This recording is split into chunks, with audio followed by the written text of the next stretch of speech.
apapun konten harus kita buat, guys. Walaupun kamu lagi tidak berpikir kreatif, tapi kita harus tetap berkarya. Betul nggak, brother? Benar tuh, brother. Jadi kita lagi di parkiran Epic. Epic. Bandara. Bandara.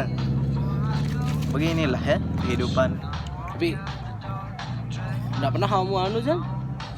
Kalau ke bandara tuh kayak Dia kebalik. Nah gini. Kenapa?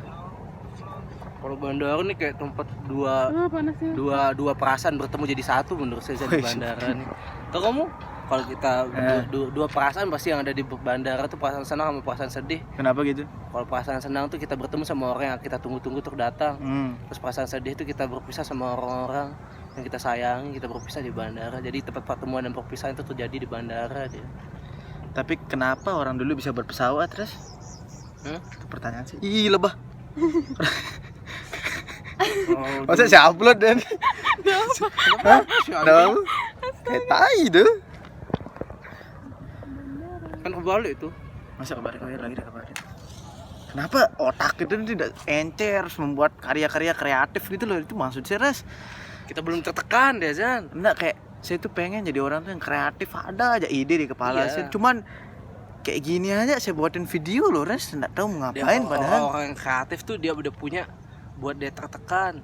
Kayak orang nulis lagu tuh misalnya kayak orang nulis lagu. Ada perasaan sedihnya. Ada perasaan gitu. sedihnya tuh. Dia orang menderita mungkin ya, ada bahannya. Penderitaan tuh yang bikin kreatif. Penderitaan. Stand up komedian tuh dia lucu karena dia menderita hidupnya. Kalau dia senang-senang aja hidupnya apa perlu kesannya disampaikan. Berarti kita harus benar-benar menyusahkan diri kita sendiri dulu baru kita bisa kreatif ya. Jadi tertekan, di-push itu emosi itu gitu. Sampai apalagi vokalis band tuh Jan. Dia kan vokalis tuh dia harus ngena makna lagu yang disampaikan tuh. Betul. Biar dia secara delivery-nya tuh baik. Jadi orang tuh merasakan apa yang dia rasakan gitu. Betul. Agak panas ya di lomba hari ini. Tapi ada sih menurut saya berpikir nih ya, kalau logat Lombok tuh berpengaruh sekali sama kehidupan pekerjaan dan karir kita. Ngapa gitu? Tapi karena susah sekali kita harus ubah logat kita gitu lah. Itu aja saya pikirin tuh. Nggak perlu tuh Zan. Kita ubah logat kita baru kita bisa mencapai karir yang lebih tinggi. Untuk jadi dunia ini ya, dunia kreatif. Dunia kreatif gitu. Sebenarnya enggak juga deh Zan. Enggak juga ya. Kita lihat orang India tuh orang aturannya kita tuh harus bangga, kita punya logat, kita punya aksen tuh harus kita bangga. Aksen tuh sebenarnya bisa kita jadikan itu sebagai harga ya. Iya, harga sebagai value kita. Kayak orang India tuh betapa aksennya tuh, betapa kental sekali aksennya kalau dia ngomong bahasa Inggris, tapi tetap dipakai aksennya, enggak dihilangin, betul.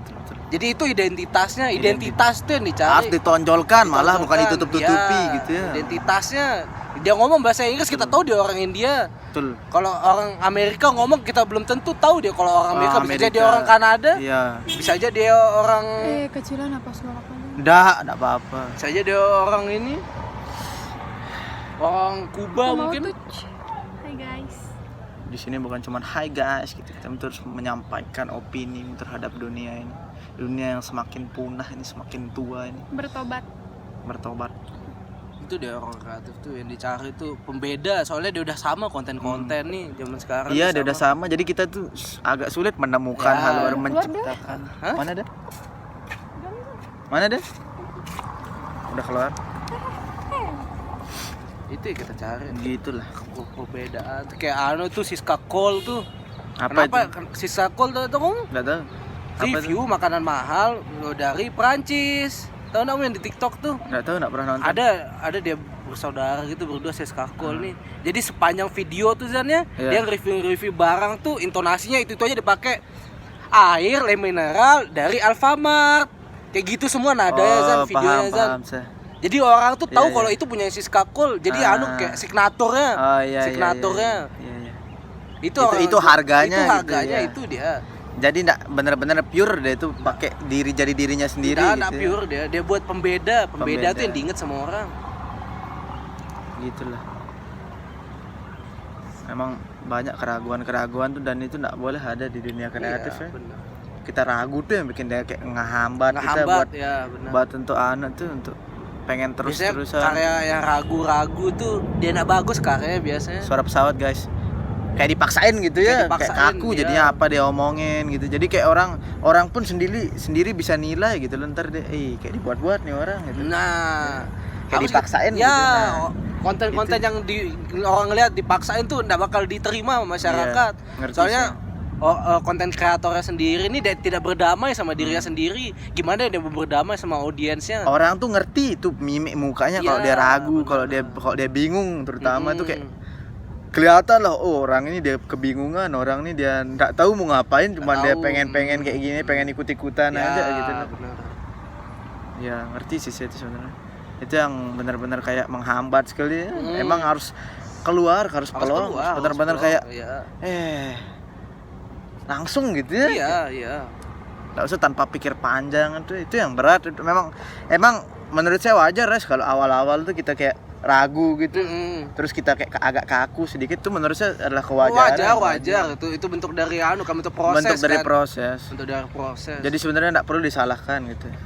Dan apa namanya yang berat tuh kita nggak peduli sama omongan orang lain Ya. Res. Itu yang berat tuh. Jadi sebenarnya yang ngehambat kita itu opini orang Emang. gitu. Terlalu kita mikirin nih Sundel kenapa orang-orang nih. Halo. Oh iya, yuk. Iya. Ayo udah datang Udah deh datang nih, anunya. guys. Guys, udah datang masnya. Jadi kita tutup dulu video kali ini, oke. Thank you. Assalamualaikum warahmatullahi wabarakatuh.